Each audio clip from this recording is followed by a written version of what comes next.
We have Steve. We do have Steve Roberts. Steve Roberts, good morning, and welcome to the Trump administration here on the Big 550 KTRS. Yeah, look, it was an extraordinary weekend.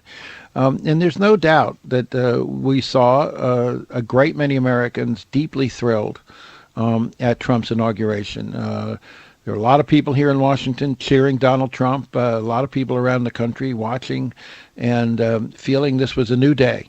There were just as many Americans feeling fearful and anxious, and that march, which was far larger, frankly, no matter what the White House says, the Women's March was clearly far larger than the crowds that turned out for the inauguration, and that was an expression of the anxiety and fear that a lot of Americans feel as Trump takes office. After all, his favorable rating is 40%, the lowest of any new president, and I don't think his inaugural speech did anything to reassure people, because it was a campaign speech aimed entirely at that hard core of loyal followers.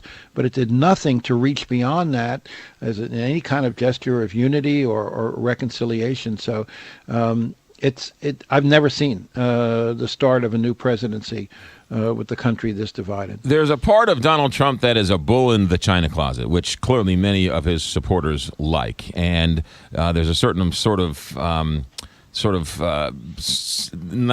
people like that, but right out of the box, he starts complaining about the size of the inauguration and sends his PR guy out there to make up complete falsehoods. And so if they're going to start misstating facts about things that are so easily verifiable, the people often say, if we can see it and they're not telling us the truth, what are we not going to be able to see? That's much more important that he's not going to tell us the truth about. Well, I agree with that, and I think it deepened the anxiety that a lot of people feel. This now already famous exchange between Kellyanne Conway, his chief advisor, and Chuck Todd on NBC yesterday, where she said, well, what we were offering were alternative facts. And Chuck Todd says, alternative facts are not facts, they're falsehoods. But look, throughout the entire campaign, the media became increasingly aggressive. You and I talked about this many times. I saw headlines, and I worked for the New York Times for 25 years. I saw headlines about Trump lies. This weekend, they had headlines, Trump makes false statements.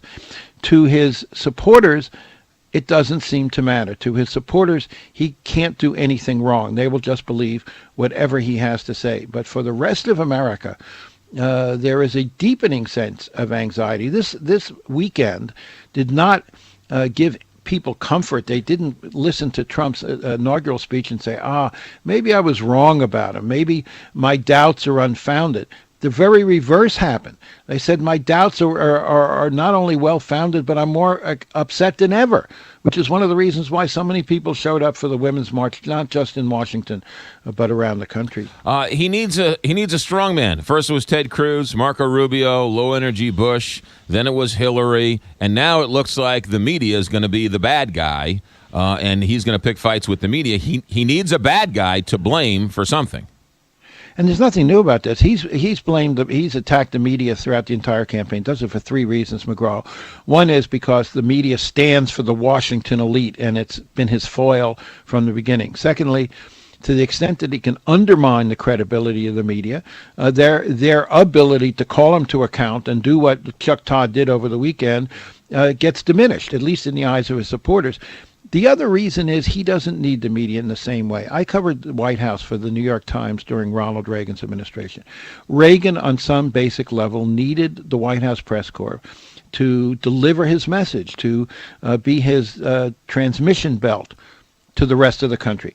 Donald Trump doesn't need that. Donald Trump has the TBN. He has the Trump Broadcasting Network. If you look at his social media, he has a far larger audience than any mainstream media. And so on some basic level, the whole relationship has changed because he feels, and we saw it clearly at work over the weekend when his press secretary walks out and just blatantly lies, but he feels, I don't have to tell them the truth because I don't need them. I don't understand. The first thing he does is he puts back the PMI insurance to where it was after President Obama cut it for future FHA loans. Of all the things to do, why would you give a future tax increase to homeowners?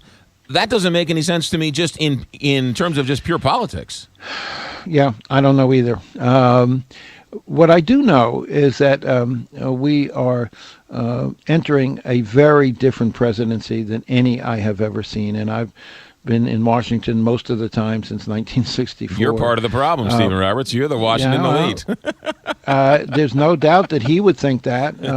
But one of the ironies of this whole weekend was he has surrounded himself with there he is on his inaugural, attacking the Washington elite, attacking this small group of people who've gotten rich, and surrounding himself with exactly those people. I mean, you look at the lobbyists and the Wall Street bankers, and so many people who he is attacking are right there. I was just agog, but I got to tell you the real story here, as you and I have talked about this before, is not his legitimacy. Whatever else is true, he won the election under the Electoral College system, and he said something of all the things he said over the weekend, the truest thing he said was when he tweeted about the Women's March, why didn't they vote? Mm-hmm.